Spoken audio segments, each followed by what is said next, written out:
Wow. Okay, we're moving quick. Moving quick. Cannot be hanging around when stuff like that happens.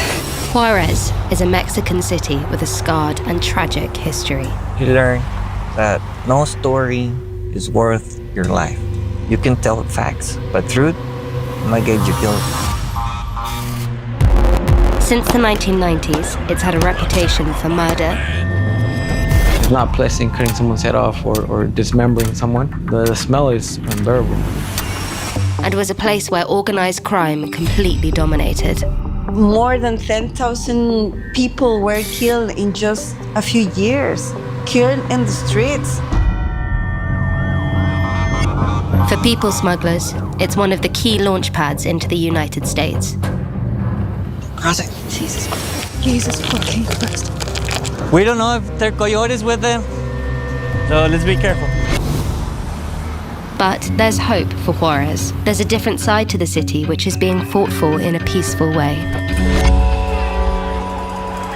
So they're doing this to try and make a statement to get the attention of the governor to have more attention paid to the disappearances. That's right. I think I understand why they're doing that. Might even just be, city pride. No one wants to think of their home as a shithole,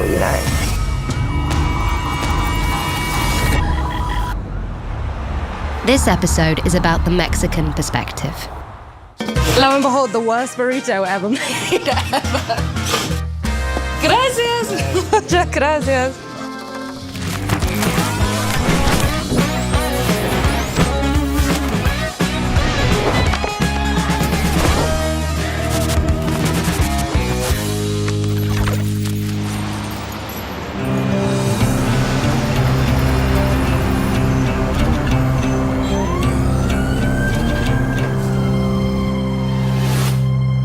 Good morning. We are in Juarez, Mexico, border city.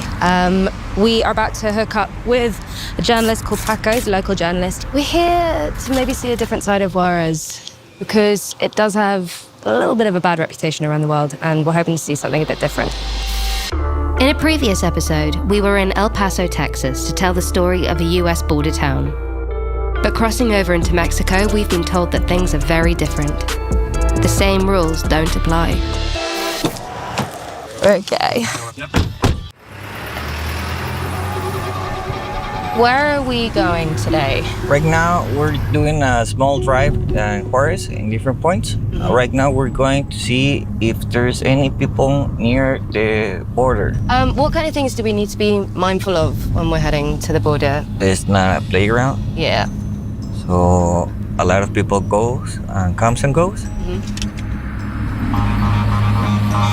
Some of them might be migrants.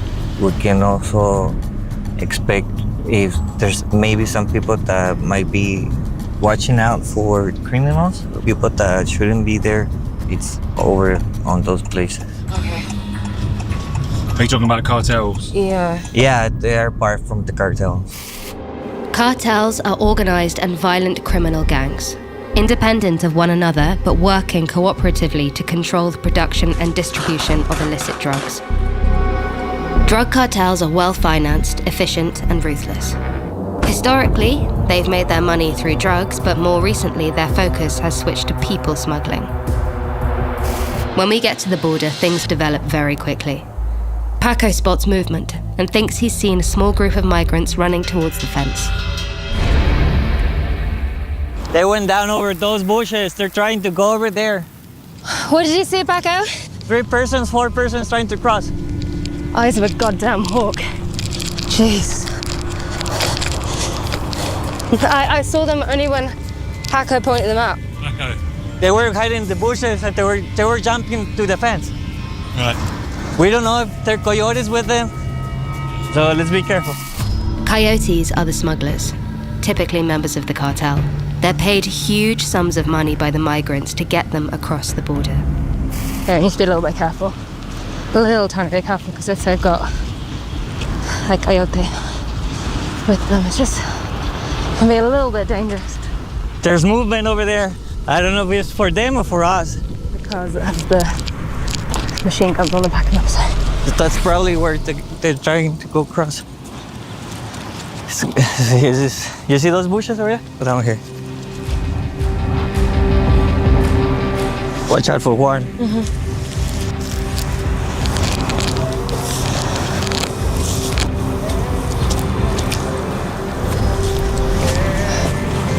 See that? Some guys just straight ahead. We don't know if he's a pollero, so be careful.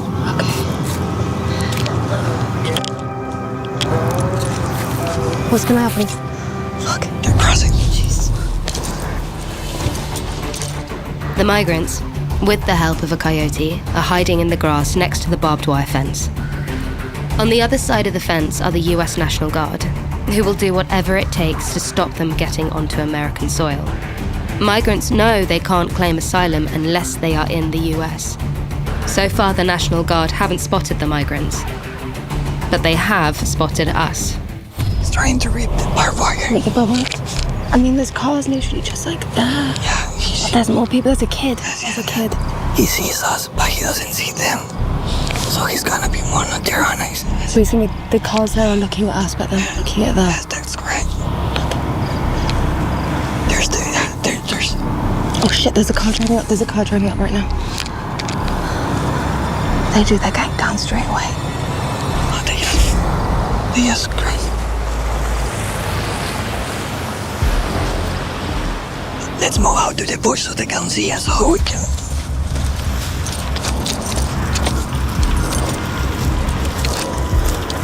Yeah, was when we could take a necklace off. Seriously, actually go. Yes. They've come for us.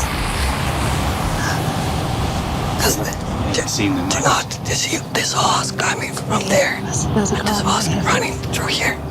Some movements started happening. But they haven't seen the people that are trying to get in. You can see them. They're moving over there. They're going. Hello, car. Are we serving as like a little decoy right now because they've seen us, but they haven't seen that? Yeah. Truck's gonna pass by. They're not gonna see them. Shit. And then the situation changes. He's pointing at us. Yeah, he is. He's seeing us. Let's move. This way? Yeah. Yeah. Yeah, let's go. Just go across here. We've been spotted, and if there is a coyote with the migrants, he won't appreciate the presence of a film crew. Coyote just spotted us. That can be super dangerous. That is super dangerous. Wow. Okay, we're moving quick. Cannot be hanging around when stuff like that happens. Oh my god, my heart. I'll give a rundown on what just happened in a minute. Need to decompress that first.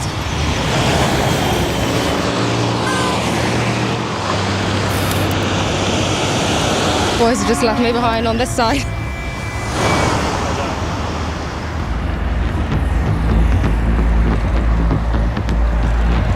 If he's a coyote taking them through, what are the dangers of that? Yeah, he pointed at us. Yeah. He can report to someone from his gang via telephone or via radio. So there's some people here watching. Yeah. There's some people here recording. Yeah. They're dressed like this, like that, Yeah. etc. And then people can get here pretty fast and then we're gonna be in some serious trouble. It could be. Why would a coyote be so close up to the fence? Probably, as you saw, he was like trying to take down the barbed wire. So probably he's the one that was trying to cut it off. So the minor, the little kid, will cross. Yeah, because there was a little kid there. He only Yeah. was like maybe Yes. 8. Families don't work like that. Families work together. But it seems that this guy was working for that person Yeah. in particular. Oh my God, Paco, you're so chill. This is what I'm going to take my life lesson forward of any situation is what would Paco do? Go! Go, go, go! Feeling better, Emil? Yeah. Do you have to be careful about covering cartel stories and organised crime stories? Yes, yes. Sometimes you cannot put your name on the story. What are the potential dangers? Well, they can kidnap you if you want, make a hit on you if they want. Do you know people that's happened to? Yes. I know about the cases of 2 journalists that got shot here in Mexico, here in Juarez. Yeah. By Cartel. One was called El Choco, and the other kid's name was Santiago. Santiago was a young kid starting college when he got shot. Wow. Yeah, he was 20-something. According to international human rights organization Article 19, 163 journalists have been murdered in Mexico since 2000, and another 32 are missing. In 2022, Mexico recorded an attack against journalists or media houses every 13 hours. And there have been stories where cartels have singled out journalists to compel them to write favorably about them. The warnings usually end with a bone-chilling threat.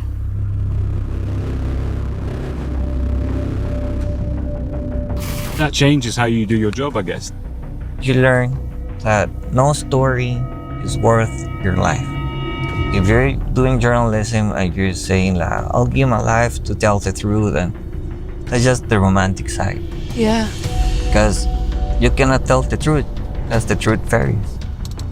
You can tell facts. The truth might get you killed.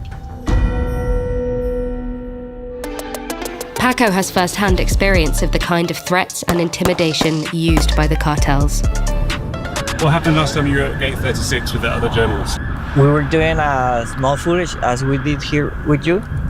And when we finished, we got approached by 2 persons that were wearing all black and had hoodies and masks. They asked us what we were doing there. Can you show us the video? Yeah. They're approaching us. That's the other journalist with the camera recording.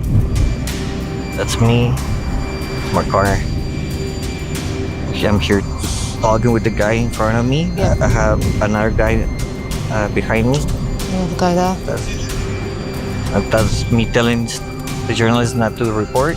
And he's like, yeah. And this guy started talking to us. They got angry. They made some phone calls. During the phone call, I heard him saying that los dejamos o les damos suelo. That means, do we let them go or do we kill them? keep them here?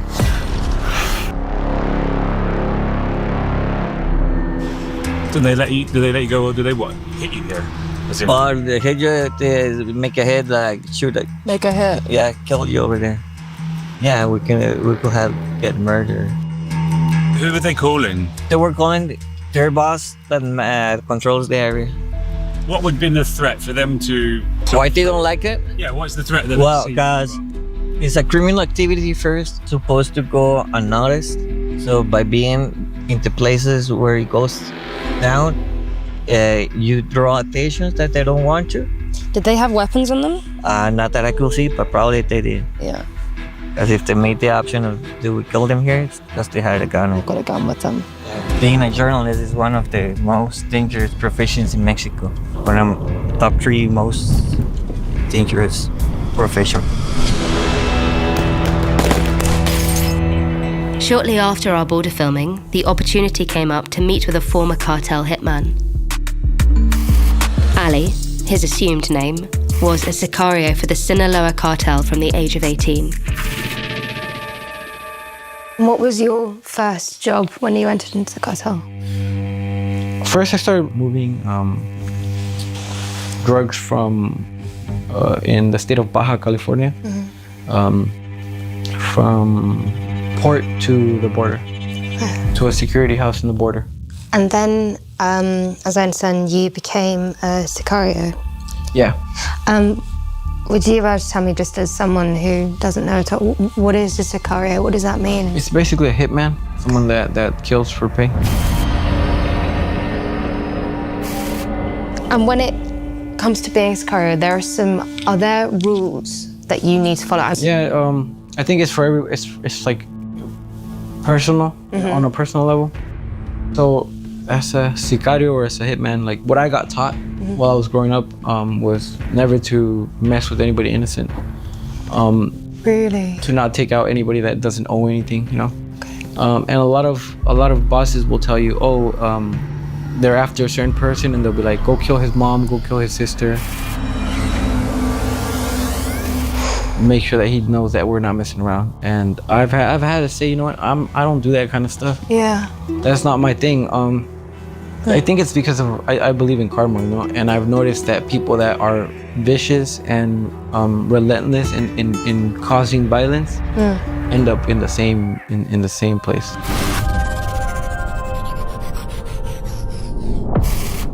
They get cut up into pieces. They get dissolved in acid. They get tortured. They get dissolved in acid. Yeah. Alive. Yeah, alive. Yeah. Or they'll tie you up to they'll tie your hands and they'll tie your feet and they'll put you on a car, 2 cars, and they'll separate you. Is this stuff that you've seen personally? Yeah, that's why humans can be very like violent in that aspect, that especially in the cartels I've seen that the more violent and the more horror that you can put in fear into your enemy, it's better for them. Is that almost the more that you can do, the more pain that you can inflict, more torture, that's a way to get ahead? I've always preferred more the efficient than the elaborate. Yeah. It's not pleasant, you know? Yeah. It's not pleasant cutting someone's head off or dismembering someone. The smell is unbearable. Ali was 20 years old the first time he was asked to kill someone by his cartel bosses. When you're working as a hitman, the first jobs that you'll get are easy jobs. Like they'll give you a target, you'll go in, you'll take them out. Okay. So maybe that person that you killed was not another hitman.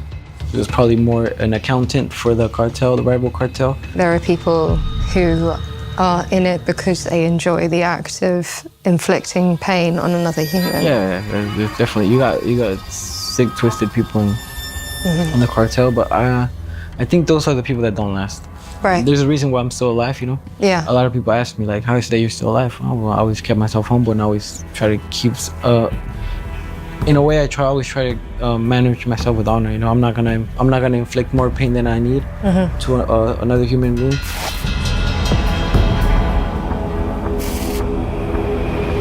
What is it that you would say to your younger self, or say to somebody who maybe was in the same position as you, thinking of entering into that life? For kids that are trying to join us, I would tell them that it's not worth it. Yeah.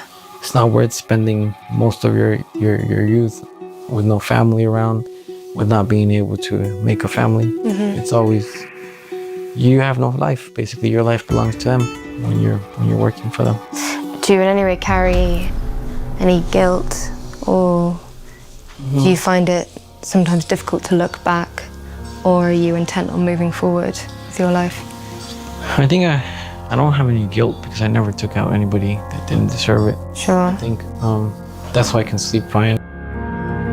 After everything that you've experienced, everything that you've been through, do you feel fortunate to be alive now? I look back and I look at my life and I know that it's only by the mercy of God that I'm still here. It's hard to last.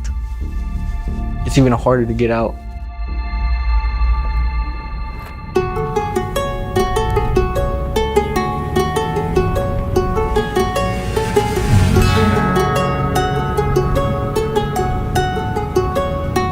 I had a call from work. Oh, a call from work? Yeah, we're gonna have a small influence. A girl got murdered. A girl got murdered? Yeah, and there's a manifestation on her name. What does that mean? People and familiars are protesting on the streets. Oh, okay. So we're going over there. Oh. The word is that familiars and friends are protesting on the streets, calling on for justice. Because they haven't found her killer? Probably haven't found. They found the murderer? Yes. Okay, and so they're going, more needs to be done.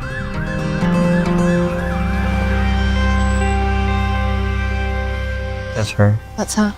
How old is she? I don't know, but she seems like she's a teenager. She's got braces. What was her name? Does it say? Fernanda Naiz Molina Vázquez. Pasiva a una autoridad que se sienta en su escritorio y prende el aire acondicionado nada más, pero no se interesa en buscar Voy a a tomar las fotos para el jóvenes que periódico. no regresan a su Voy a tomar casa. fotos para el periódico. Las autoridades tienen que hacer su trabajo. No se los estamos pidiendo, por favor.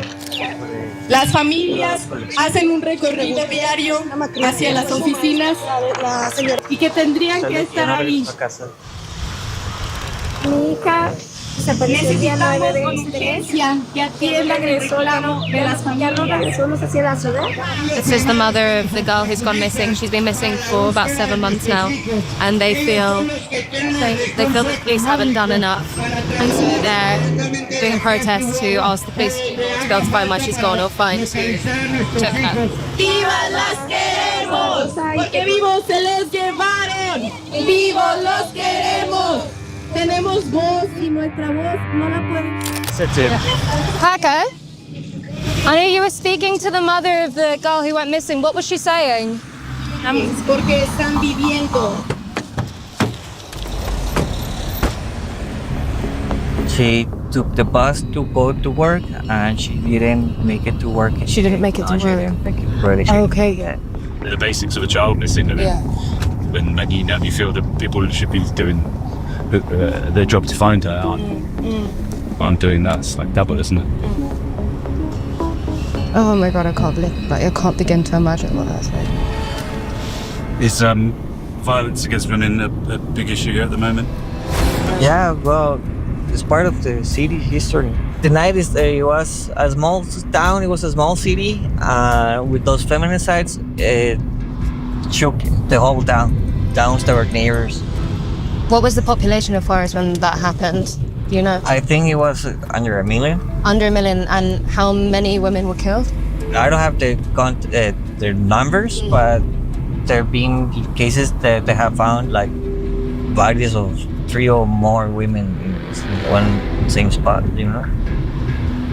And for a small city, that's a lot. The term feminicidio, meaning the disappearances and murders of hundreds of young women, has become synonymous with Juarez.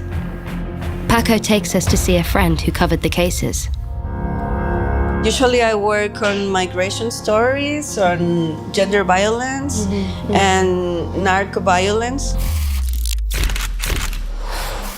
In 2003, Alicia was beginning her career as a photojournalist in the city, and this was one of her first assignments.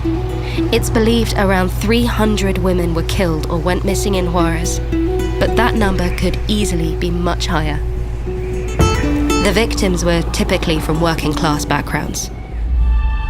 It started to be noticeable in 1993. They found a murdered girl that were disappearing. Usually they were like very, very poor girls. They don't have the resources to claim for better things. They just live like in the sides of the city where there's a lot of migration that were coming from the south. Do you feel like people didn't care as much because they were women and because they were poor from poor backgrounds?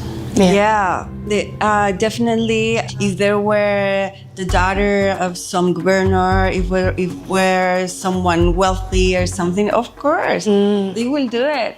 But they didn't care because they thought that there was someone that will not care to other people, you know? Their life matters less. Back in 2022, Alicia interviewed the father of Esmeralda Castillo Rinchon, a 14-year-old girl who went missing in 2009. In some part of the interview, he just asked me to stop, and he just turned the face to the camera, talked to her daughter. Oh.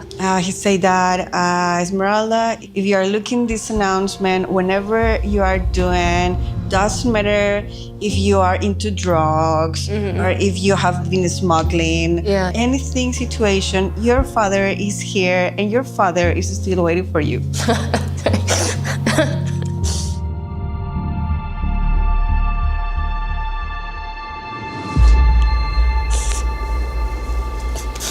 He was so sad. Yes. His daughter's been missing 15 years. His story is that she didn't want to go to the school. She was 14 years old. She used to play chess. She was like a basketball girl. And she was like a very, very like quiet girl. And she didn't want to go to the school. But he told her, hey, you must go to school, lazy girl. And then she never go back. She never came back.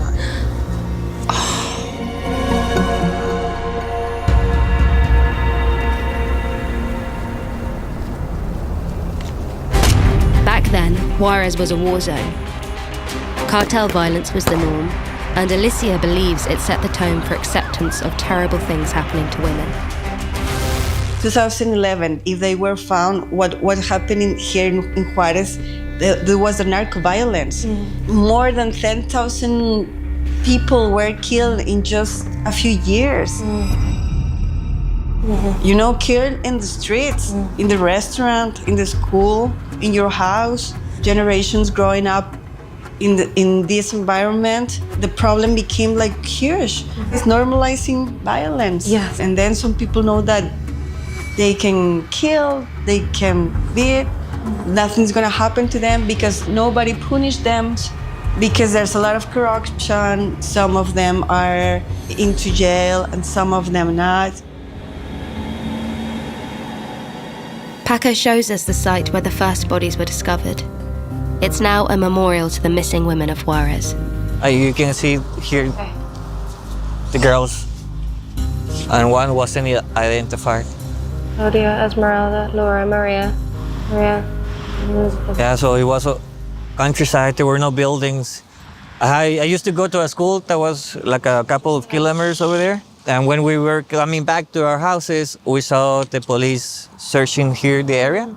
And later that day, we saw on the news that they were found the bodies. Yeah. Wow.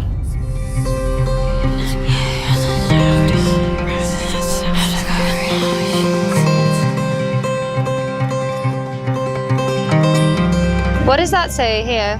For the life? Por la vida y la libertad de las mujeres, ni una desaparecida más, ni una asesinada más, ni una más.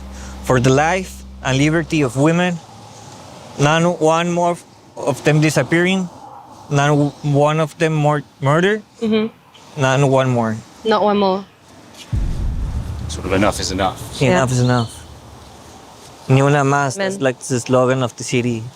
No more. más. No more.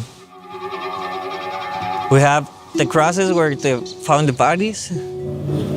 If we go around the city, in some places you might see paint crosses painted around walls or light posters. Those are remembering this problem, this feminicide problem in Juarez.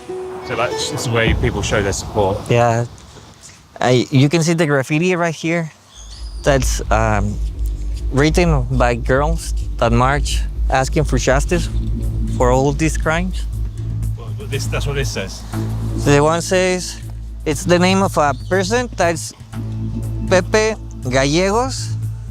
He's being accused of being a stalker. Who was this Pepe?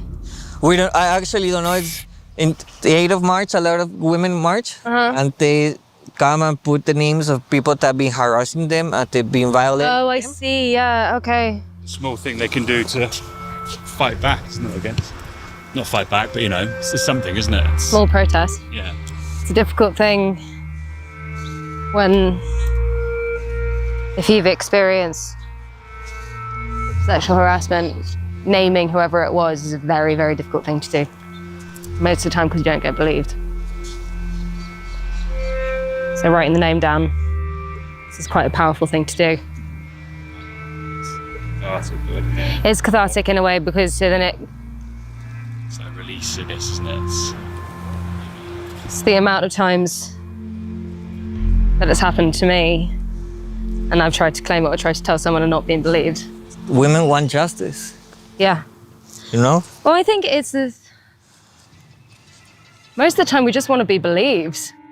And so for women to be able to come and have a space to do this is a really powerful thing, to be able to write the name down. Because it happens every day. I don't think I know a single woman who it hasn't happened to at least once in some form.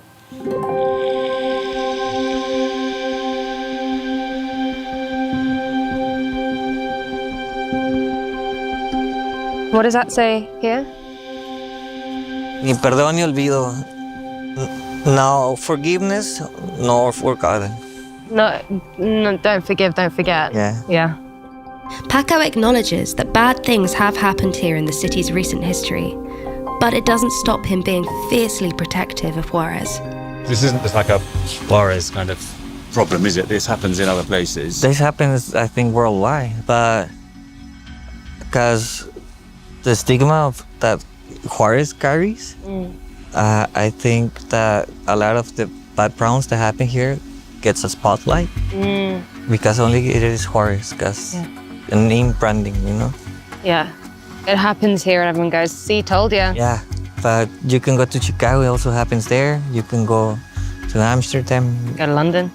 We can go anywhere in the world, except it's not a problem that's only from here.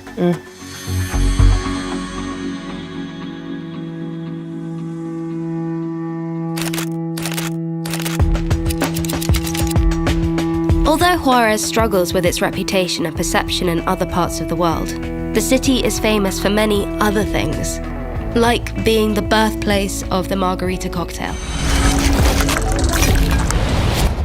or as the home place of the Mexican burrito. So this is a burrito sakimichu. So as you know, the burrito is very popular here in the border, especially in Juarez, because it was invented here. Hopefully we can see the way the burritos are prepared, the burritos are made. They're delicious. This is one of the most popular burritos establishments.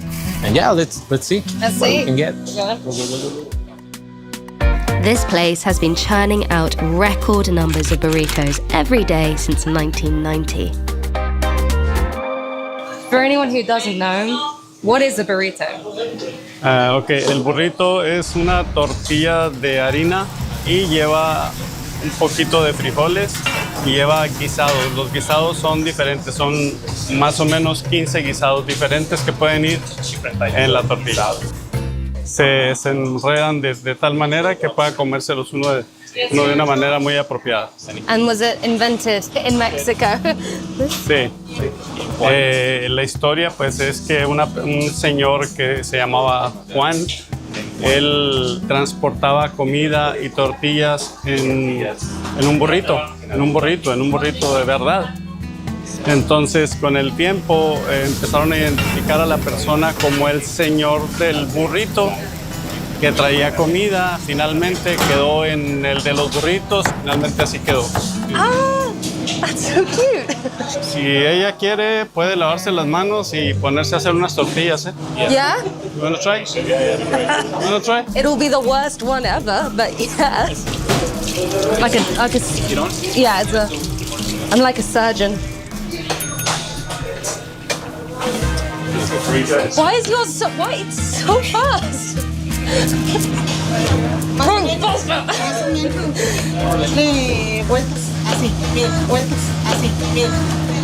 Push harder. Push harder.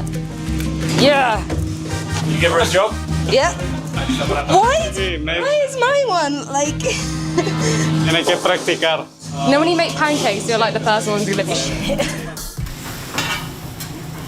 Can I hold it?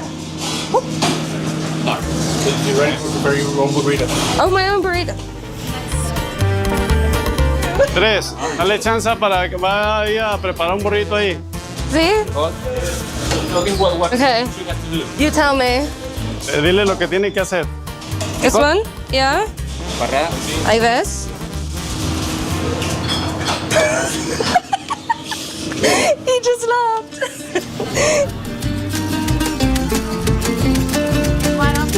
Lo and behold, the worst burrito ever made ever. Gracias. Muchas gracias. So, you wanna eat it? Uh-huh. Okay. Yeah.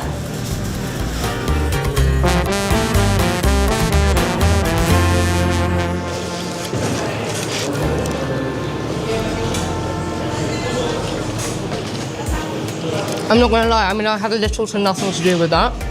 But that is extraordinary. I can't take credit for it. That is really good. Oh man. You made it. That's why it tastes so good. Yeah, that's exactly why. That meat I don't know what it is, but it's amazing. My experience with the burrito is that there's so much stuff in it. Yeah, you can't do it up. Yeah, exactly. You can't eat it all, but anything.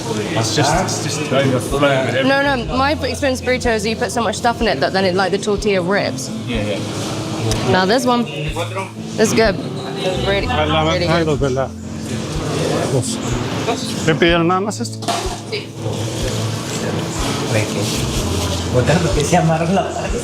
¿Más dos? 10 out of 10 would recommend.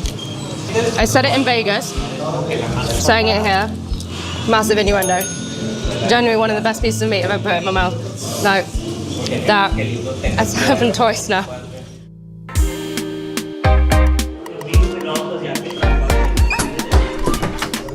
Mexico has long been known as a cultured land of writers, poets, fashionistas, and artists. And Juarez epitomizes so much of that. Where are we now?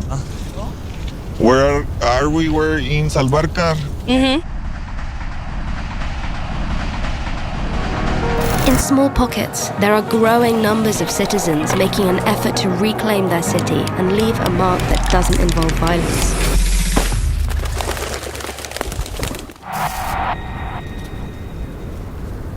Why this place? Because a homie of ours lives in this neighborhood.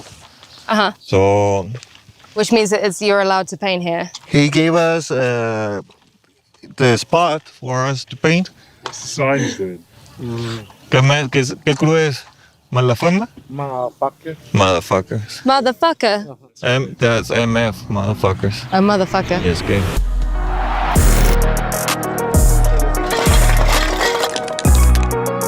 What's your favorite color? Purple. So what are you painting? Just my name. I don't want to sound like a mum when I go like, is this your crew name? GSK? GSK? Yeah. What does that stand for? Danger. They want to know what GSK stands for. Ganja Squad Cabrones. Ghetto Soldiers Killing. It means like a lot of things? Yeah. Graffiti Society Kings. I know. Oh, so it's like you've gone GSK, but it can mean like a lot of different things. Did you come up with the name? Yeah. Uh-huh. Actually did when I was You're 14? Is it illegal to do this? To paint? But police don't really care if they see more than one people and then they think you have permission just because you're doing it. So Okay. they don't bother you. Yeah. I do it all the time. I'll go to a big street or whatever and just start buffing it and they'll leave you alone. If you look scared, then cops will notice it and they'll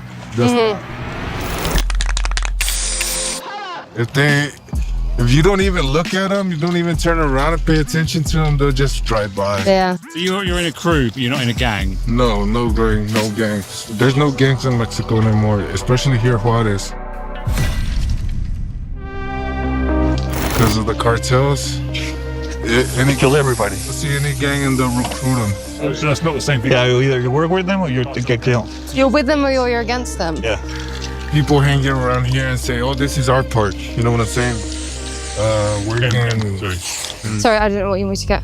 But the cartel is like a whole different thing. Yeah, that's more organized crime. Danger, do you know people that have been recruited by the cartels? I know a lot of people that they've tried to recruit them or they have been recruited. Yeah, it's not like they recruit you. It's like they offer you a job, you know what I'm saying? Yeah. You want to earn some money? Go get some money. Once you're in, can you ever get out? People will get used to that easy money and stuff and they'll just rather go do that. Yeah. So it's too good to turn down, basically. They say, do you want to make, like you said, easy money, I don't know, however much, but just to do this little thing, for me. Yeah, that's basically it. You want some money. I mean, nobody does it because it's forcefully. Everybody does it on their own, what they do. If you're in the cartel, are you given a certain amount of protection? It's just crazy how things work down here. Because, like, if let's say your brother's a police member, right? Mm-hmm. You get pulled over anywhere in the city, you say, oh, my brother's a police member. Even if you're doing something illegal, they'll let you go. Well, there you go. Yeah, it's same thing with like cartel members. Okay, I work for this cartel. Okay, go on your way. On you go, okay. Don't want no problems. Wow. Yeah. Like a pass. Yeah. Yeah, look, too much corruption here.